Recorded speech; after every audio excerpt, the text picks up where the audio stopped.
Hi, everyone. Welcome back to Taking the Lead. I'm your host, Ken Jacobs of Jacobs Consulting and Executive Coaching. And unless this is your first time here, I hope it'll be the first of many. You know that Taking the Lead is our video podcast where we get to interview generally senior executives, though we've gone a little young sometimes, mostly in the field of PR, marketing, advertising, communications, but we don't talk too much about that. There are other podcasts for that, right? This is really about the art and science of leading human beings. So, which is, as you know, my favorite topic in the world. So I'm about to introduce you to Carmella Glover. She's the president of the Diversity Action Alliance, and she's an executive communications consultant with the gift of Gabrielle. Previously, she was the VP and Chief Diversity, Equity, and Inclusion Officer of the Respected Page Society, Executive Director of the PRSA Foundation, and we're going to get into this a little bit, a Senior Manager of Launch at L'Oreal. She has been honored as a 40 under 40. She's taken the Harvard Business School Executive Education Women of Color Leadership Program. And we're just so excited to share her with you. Carmella Glover, welcome, welcome. Thank you so much, Ken. I'm excited to be here with you today. Great. So let's dig right in. Many organizations, institutions of higher learning are getting through the current climate by renaming their DE&I programs, but your organization has kept its name. Why?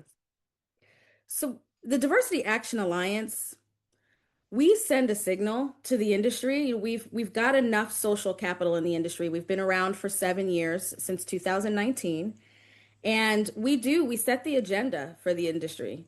So we really were intentional. Not that we didn't have the conversation, right? Because every organization had the conversation. It's a Yeah. matter of viability, right? So we Yes. did have the conversation, and there were great arguments on both sides of the conversation for do we stay with Diversity Action Alliance? We actually came up with a really great name that was an alternative, but you know what, it's our really a core part of our brand. Diversity is not a dirty word. I think about diversity, if you think about it in a financial perspective, right? Diversity is great. You want to diversify your stocks, you want to diversify your stream of income. So Good diversity is point. not a bad word, and it's really an excellent thing for our organizations. We're sending the industry a message, one of courage, which is something you need to have as a leadership organization and as leaders, and also because it's something that is a core part of our values and a core part of what we do and what we expect our signatories to do.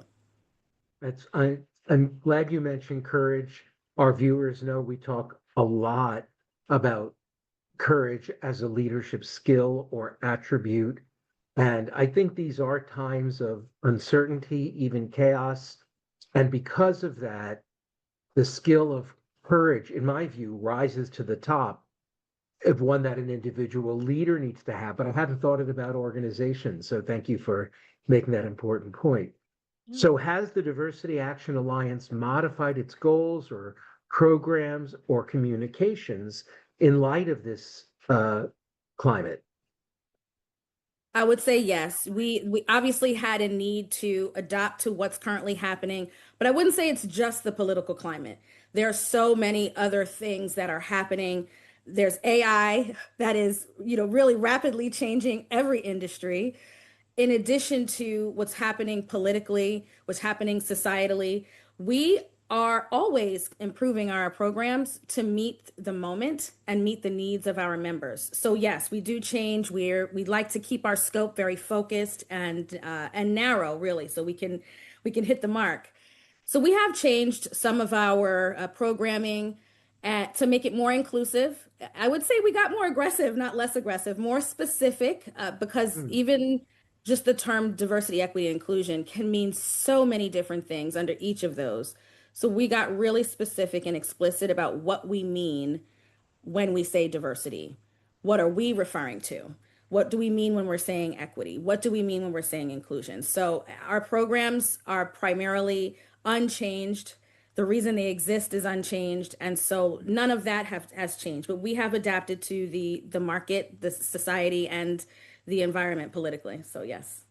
So, something that occurs to me, some of our viewers may not know what the Diversity Action Alliance is. Can you just, like, what's the boilerplate? Tell me what it is. Yes, Diversity Action Alliance, we are a nonprofit, so we're a 501(c)(3, and we're a coalition of leaders and organizations within public relations and corporate communications who believe that this industry can only thrive if it welcomes diverse perspectives. And our mission is to increase the representation of people of color in the C-suite, particularly in senior executive ranks. We've done benchmark research. This is year 7 now. So if you look at our website, we've got 6 years worth of research on representation, and that is just one metric. And that's the one that keeps us accountable of what's the makeup racially and ethnically of our industry at every career level in all types of sectors. And that is our primary reason for existing. And now that we have the numbers and that keeps us accountable, we do additional research to say, okay, now how do we become better leaders so that our industry can stay relevant? The CCO and the agency CEOs, the communications function in general, can stay one that is valued by leaders all over the world, business leaders all over the world. Excellent. So, we know some organizations have not only changed the name of what had been DE&I, but some have walked away from their commitments. Are they making a mistake in doing so, and why? I think I'm going to surprise you with this one, Ken. Uh, some Sure. of Prices them, are good. yes, no, I think this is what I've observed is that those who easily walked away from DE&I were not doing it strategically in the first place. That's what I've Mm. seen. And so it is not a mistake for them to take a step back, reevaluate, ask, why were we doing this? Was it authentic? And if we truly want to do it better, how do we make this more strategic? How do we make this one of the business functions that is non-negotiable? So for those who are walking away from it, I hopefully, and there are many who are not, but hopefully most of them are reevaluating, how do we do this better? Many that just started their DE&I efforts in 2020, most of those probably had to roll back if it was reactive as opposed to something they were already working on. You've got organizations like a Pfizer, like a P&G that have been doing this for years and refuse to step back from it. ELF, for example, there are organizations who recognize the value in it. It is, there's certainly multiple reasons. The business case is a strong one, but it's not the only one. But those who are walking away from it for good and are just giving it up, they are making a mistake. Those who are stepping back to reevaluate, I'd like to see what they do next with it. Excellent. And you raised something that has been raised by many of our previous guests when we talk about this is it's not just the right thing to do, whatever that means. It's a strategic business imperative, It right? It is. is important to understand my own point of view.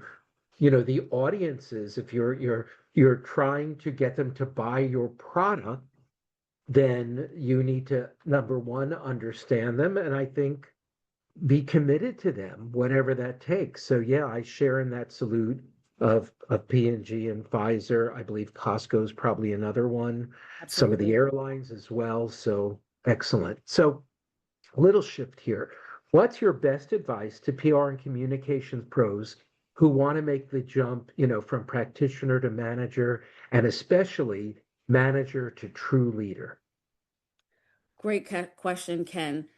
I would say this for anyone in any industry really, but to move from practitioner to manager or even manager to leader, it's more than just executing the tasks, right? It's understanding them deeply, understanding your business, and then developing others to bring them along with you. So you are no longer just an individual contributor. And you've got to have original ideas, creative thought, which means you need to understand your why, the organization's why.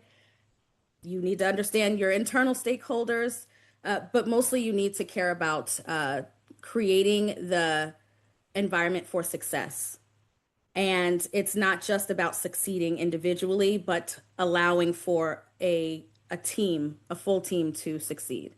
So I would say embracing the uncomfortable is a really big one.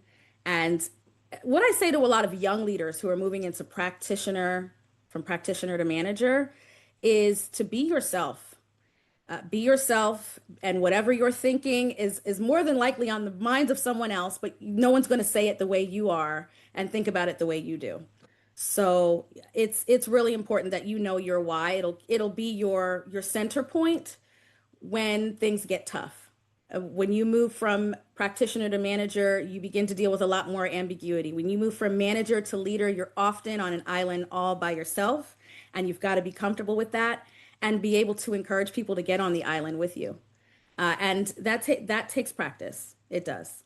Yeah, it really does. You bring to mind a quote shared with me years and years ago by one of our guests, Kim Sample of the PR Council. I'm going to mangle the quote. Kim, please forgive me if you're watching, but it's something like, when you empower a team to encourage things it didn't even know it could do. And I think the same is true of individuals. You empower individuals to do things they didn't know they could do. Then you're a leader. Then you're a Absolutely. leader. So still inspires me. So a bit of a surprise. It may surprise some of our audience. You are a former engineer. You've got a BS in chemical engineering. Yeah. So I'm just curious why you didn't pursue that route. And in what way does that background, chemical engineering, inform your current work and leadership approach? Well, I wouldn't say honestly that I can't still pursue that route. I miss the technical and tactile part of my engineering work, but toward the end Interesting. of my engineering career, I wasn't doing much technical work, and which is what led me to communications. More of what I was doing was communicating the technical difficulties. We communicated during crises. I was working for L'Oreal, my last role where I was truly in engineering.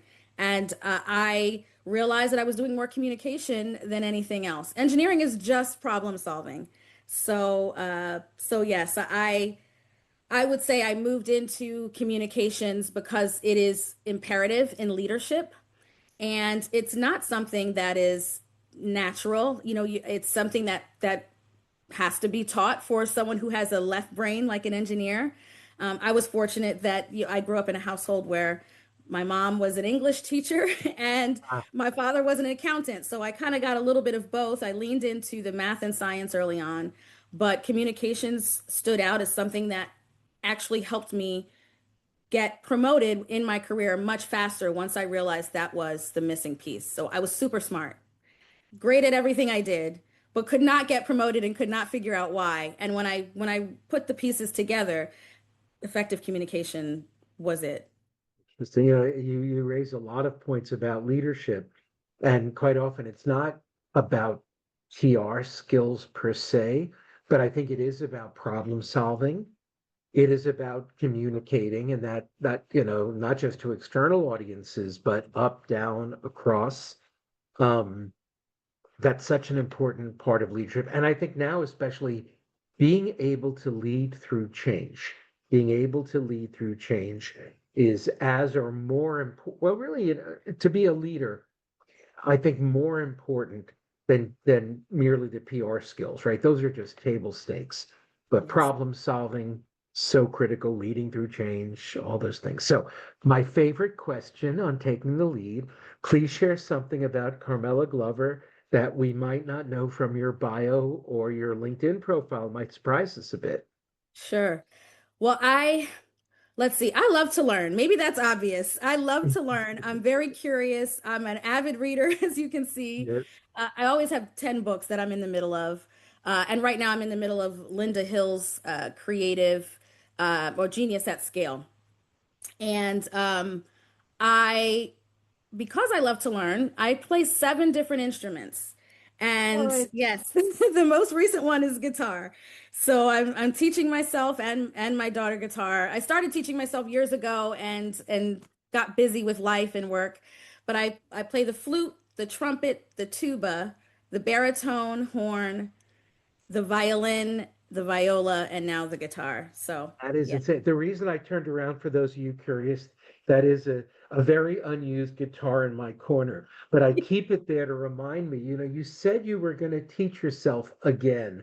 I still have, for those of my maybe it's still current, the Alfred's guitar approach, which I learned with my guitar, which I used with my guitar teacher, like Okay. at age 10. So I saved it. So I'm going to commit to taking that up. Maybe this summer, we'll see. Anyway, it has been such a joy. If people want to reach out to you, what's the best way to do so? So my email is the best way to get in touch with me, or my LinkedIn. So my email is my first name, Carmella at diversityactionalliance.org. It's a little long. So LinkedIn is easier. I can send it to you and you can copy and paste that in. But yeah, please feel free to reach out to me. The Diversity Action Alliance is always looking to share our knowledge, our leadership, advice and counsel, and just our view on the profession. Wonderful. I really encourage all of you to get in touch with Carmela. And I want to thank you for being here. Thank you for sharing your wisdom. If any of you want to get in touch with me about leadership, about coaching, agency management, you know the things that we help people with. Please reach out to me, KEN at JACOBSCOMM.com. As you've heard me say here before, find me on LinkedIn. There are a lot of Ken Jacobs, but I'm the one with, I think so far, the only one with some nice initials after my name. So that makes it easy to find me. And thank you again, Carmela. And as we always say, as we wrap up, until next time, keep on taking the lead. All right. Thanks for having me, Ken.